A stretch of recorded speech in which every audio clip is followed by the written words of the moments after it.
It was nearly midnight when Alex Carter parked his beat-up minivan 2 blocks away from the mansion. His work boots were scuffed, and his flannel shirt had seen better days. In the backseat, his 6-year-old daughter Lily snored softly, wrapped in a worn pink blanket. He kissed her forehead gently before stepping out into the cool night. The towering estate on the hill glowed with warm lights and laughter. The party was over, at least for the guests. Alex wasn't invited, but he'd seen the help wanted note taped to the back of a coffee shop bathroom door. Need cleanup crew after charity gala. Midnight. No pay, but food and tips possible. He hadn't hesitated. Bills were piling up. His job as a mechanic had gone under after the shop shut down. And ever since Lily's mom left 3 years ago, it had been just the two of them. Alex knew the value of doing what needed to be done. Inside the mansion, the place was a mess. Half-eaten canapes, spilled champagne, shattered glasses, and glitter, so much glitter. The staff had mostly disappeared, thinking the job was beneath them. But Alex rolled up his sleeves, found a mop, and started scrubbing. He worked silently for hours, stacking dishes, collecting empty glasses, and wiping tables, his hands moving with the quiet efficiency of someone who wasn't afraid of hard work. No one noticed him, except her. Madeline Kingsley stood on the second-floor landing, watching the lone man below. The billionaire tech mogul wasn't used to being surprised in her own home, but there he was. A stranger, not from the hired team, not in uniform. Just a man cleaning with such care it made her pause. She came down barefoot, her designer gown trailing behind. "Excuse me," she said softly. Alex looked up, startled. "Oh, sorry, I didn't mean to be in the way. I saw the note, thought I'd help.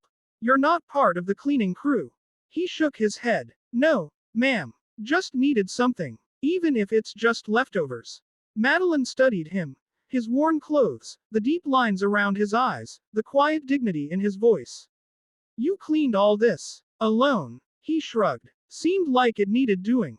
There was a silence between them, weighty, but not awkward.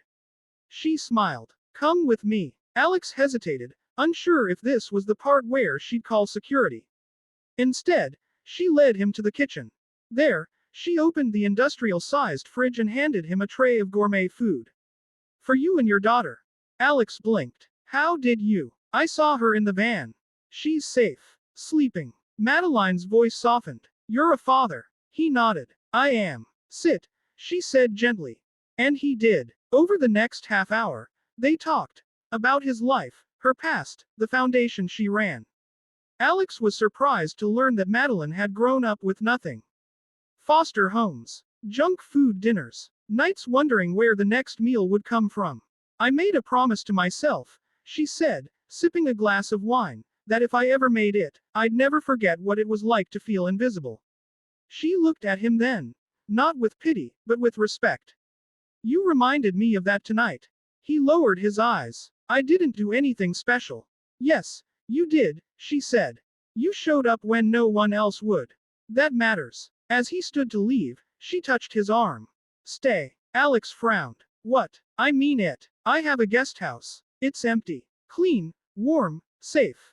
For you and your daughter." He was speechless. "I couldn't." "You can," she interrupted gently. "You did something kind without expecting anything. Let someone return the favor." Tears welled in his eyes. It had been a long time since anyone had seen him, really seen him. Outside, Lily stirred in the van,